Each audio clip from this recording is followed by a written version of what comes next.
Hola a todos. En esta cápsula seguimos estudiando el sistema endocrino, concretamente la glándula tiroides. Su regulación se lleva a cabo por el eje hipotálamo-hipófisis. El hipotálamo secreta factores liberadores que actúan sobre la hipófisis, haciendo que ésta secrete la hormona trófica TSH. La TSH es una molécula que actúa sobre receptores de membrana de las células del tiroide y las activa para que produzcan T3 y T4, que son las hormonas características del tiroide. Estas hormonas, a su vez, actuarían inhibiendo la función del hipotálamo y la hipófisis, pero eso lo veremos más adelante en cuanto desarrollemos este esquema. La enfermedad que vamos a ver en esta cápsula es la enfermedad de Graves-Basedow. Es una enfermedad especial porque constituye un hipertiroidismo de tipo secundario. Pero es un hipertiroidismo secundario especial porque la alteración no la vamos a encontrar en el hipotálamo ni en la hipófisis, sino en un sistema orgánico ectópico. La hipófisis y el hipotálamo funcionan correctamente, pero hay un sistema ectópico fuera del sistema endocrino que es el que está alterado. Ese sistema es el sistema endocrino. La enfermedad de Graves-Basedow, por tanto, es una enfermedad autoinmune. En este tipo de enfermedades, el sistema inmune produce anticuerpos dirigidos contra el propio organismo. En concreto, en la enfermedad de Graves-Basedow, las células plasmáticas producen un autoanticuerpo que está dirigido contra el receptor de la TSH, que se encuentra, como hemos dicho, en las membranas de las células del tiroide. Cuando este autoanticuerpo se une al receptor de la TSH, lo que hace es activarlo. Como vemos en el esquema, se producen anticuerpos por parte de las células plasmáticas que se unen a los receptores de la TSH y lo activan. Estos anticuerpos se denominan TSI y funcionarían como si fueran la propia TSH. Son homólogos funcionales, no se parecen en cuanto a su estructura, pero sí en cuanto a su función. ¿Y qué ocurre cuando estos autoanticuerpos actúan sobre el receptor de la TSH? Pues que se activan las células del tiroide produciendo mucha T3 y T4, además sin regulación. Esta situación da lugar a un hipertiroidismo y se produce, por tanto, una elevación del metabolismo basal. Esta elevación del metabolismo basal da lugar a una bajada de peso, también da lugar a un aumento del catabolismo muscular.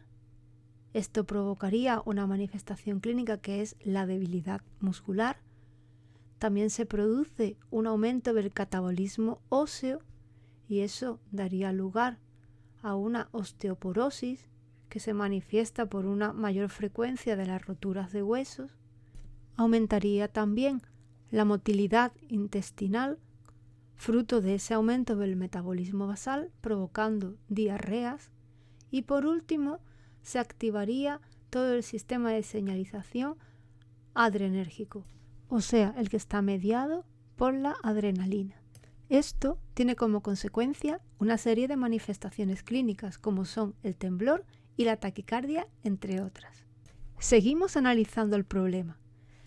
Tenemos un hipertiroidismo, o sea, unas cantidades muy elevadas de T3 y de T4, y tenemos que recordar que estas cantidades grandes de producto final estarían actuando sobre el hipotálamo y la hipófisis mediante la retroalimentación negativa, que en este caso sería de gran intensidad debido a las grandes cantidades de T3 y de T4.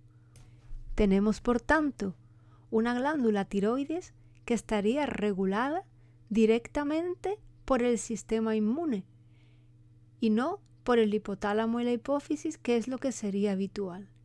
Las células plasmáticas estarían produciendo una gran cantidad de autoanticuerpos TSI que darían lugar a la producción de grandísimas cantidades de T3 y de T4, que además es una producción continua, no regulada.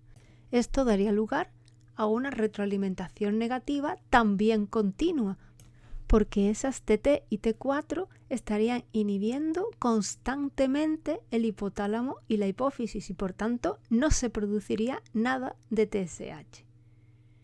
Y todo el sistema estaría activado solamente por la TSI, provocando el hipertiroidismo con sus síntomas y una retroalimentación continua que produciría la ausencia de TSH. Bueno, la TSI también provoca otros síntomas.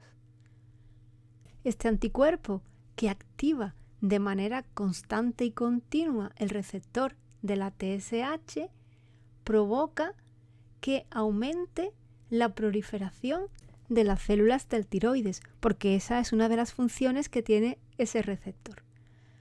Ese aumento de la proliferación celular que provoca un bocio de tipo hipertiroideo, porque hay un crecimiento normal de la glándula en una situación de gran cantidad de hormonas tiroideas. Además, la TSI, el autoanticuerpo, actúa aumentando la proliferación de las células del tejido conjuntivo que hay en las órbitas oculares. Se aumenta también la cantidad de fibra que se produce y eso hace que se produzca un síntoma que se llama esoftalmo. Al aumentar ese tejido conjuntivo, el ojo queda desmesuradamente abierto y como si se fuese a salir de las órbitas. Bueno, vamos a recapitular. Tenemos una enfermedad autoinmune en la que se produce un autoanticuerpo llamado TSI que funciona igual que la TSH. Eso hace que se active constantemente el tiroides produciendo grandes cantidades de T3 y de T4 de forma continua.